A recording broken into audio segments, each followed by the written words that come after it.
Hi there everyone, welcome back to On the Flip Side. My name is Adam Shawwalker, your host, and today we're going to sit down with this new Ghost record, Impera. So I'll be the first to admit I've never been the biggest fan of Ghost. I've heard some stuff over the years, and once in a while they grab me with songs that hold my attention a bit. Tracks like Cerise off of Meliora or even Square Hammer from their Pope Star EP have been playlist songs at some point or another. But as time passes, I find myself wanting to enjoy this band more, and Ghost continues to put out albums that move further and further into mediocrity, repetition, blatant imitation, and bland writing overall. Now, I'm admittedly not the most in touch with the inner workings of this band, but from what I have heard, Tobias Forge has a revolving door of musicians who, for whatever reason or another, have left the band because of payment issues or whatever, but I could absolutely see that as a fair reason for some consistency issues with their sound. And I mean, I don't really say this lightly, but it's kind of like we're seeing a reverse Greta Van Fleet situation, where this band that started with influences in 70s rock, but with a very firm identity, is now fully moving into this imitative sound. You can very easily hear these big stadium rock band sounds right at the front of these tracks, like Foreigner, Boston, Kiss, fucking Journey. There's a very base level of this album that is rooted in Ghost's sound, and it's mostly in Tobias Forge's voice. And that's not to say that they're even doing the sound badly, but most of the tracks here suffer from the fact that this is not anything really groundbreaking. This is just very heavily tread upon territory that makes this collection of tracks incredibly easy to forget. There are definitely moments here that I do enjoy. Watcher in the Sky as a whole is one of the stronger tracks on the album, with a pretty strong instrumental section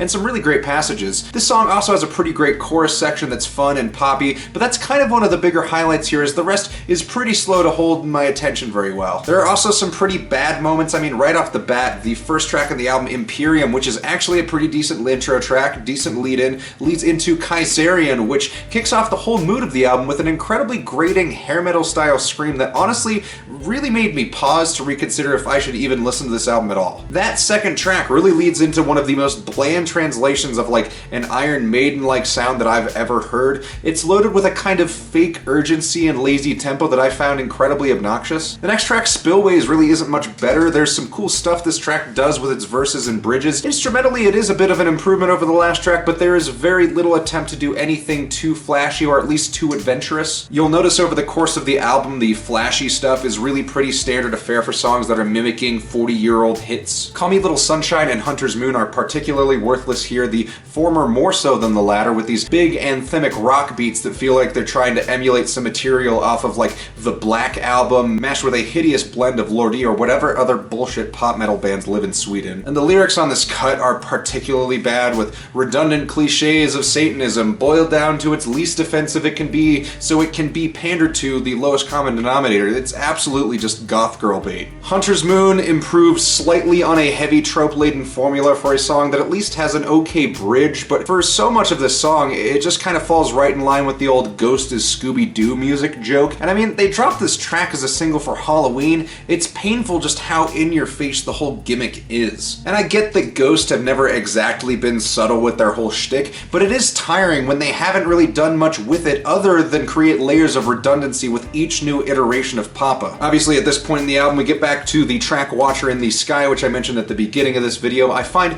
this track to be one of the better tracks on the album, and overall a pretty good listen, as they're emulating a kind of Vivian Campbell sound for the guitar here with various other Dio-like influences. I do still think the song has a tendency to go on for a little bit too long, but at the very least, they give us a pretty cool guitar solo. Also, I find Tobias Forge's voice to be at its most tolerable on this song. His voice has always been a really hard sell for me on a lot of their songs, but I actually like how it works with the melody of this track a lot. Dominion is another interlude track that is pretty good overall. Unfortunately, it leads into one of the more grating songs on this album, 20s. Now, this song is a concept I don't hate. I get the idea here. They're doing a bit of a mirror between the 1920s and now, with a big horn section and some overly theatrical delivery on every part of this song. The lyrics are particularly bad. The high-pitched harmonies are really hard to listen to. It's like they're trying to do a track that mimics The Trial from Pink Floyd's The Wall, with some frankly bad performances that I don't think quite deserve that stretch that was that comparison. At the very least, there is a pretty decent guitar solo, but for most of this song, it is just very much a non-starter. Darkness at the Heart of My Love is kind of a bizarre ballad. I do actually like what they're trying to go for here,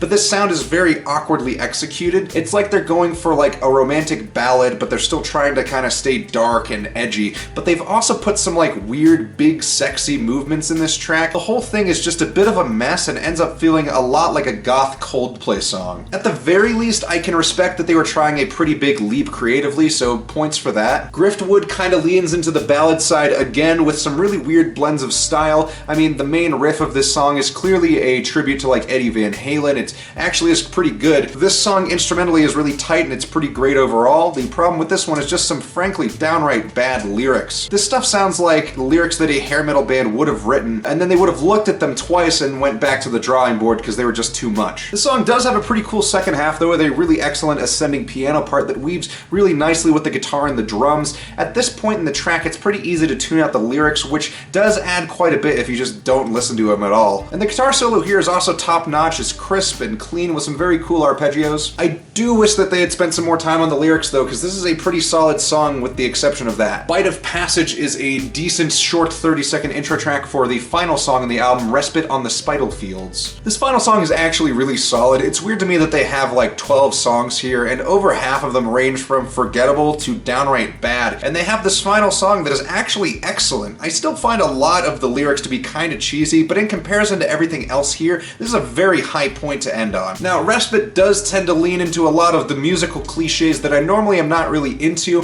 but this is clearly the track where they thought most about how to execute those cliches properly. It's a much more cohesive song that flows very nicely. I'm glad that Ghost at least have the sense to end their albums with a good track. So this whole album really has not changed too much of my opinion of Ghost. I'm really glad that there's some good material here, even if it's pretty sparse. I'd really like to see them maybe dial in their material a little bit more and trim some fat, maybe let stuff brew a little bit longer, because the fact that this album doesn't even really have a good track until the middle of the record is kind of insane and completely counterintuitive. Like Watcher in the Sky, it's a great track. Darkness at the Heart of My Love tries at some really cool ideas, and while it fails at what it sets out to do, it does at least make a good attempt. And Respite on the Spital Fields is probably one of the best songs in this album and one of the best ones in their catalog. I'm feeling a pretty firm 3 on Impera. Thanks so much for watching. Let me know what you thought of the album in the comments below, and if you liked this video, please consider leaving a like and subscribing to the channel. It helps out a lot, and if you want to support me further, check out my Instagram and my Reverb store. Links to those are in the description below. And also, one last thing before I go, I'm working on a new series for you guys. You'll probably see the first episode go up in the next few weeks. I'm pretty excited about it, and I'm looking forward to having some more content for you guys. Thank you all so much again. We'll see you on the flip side.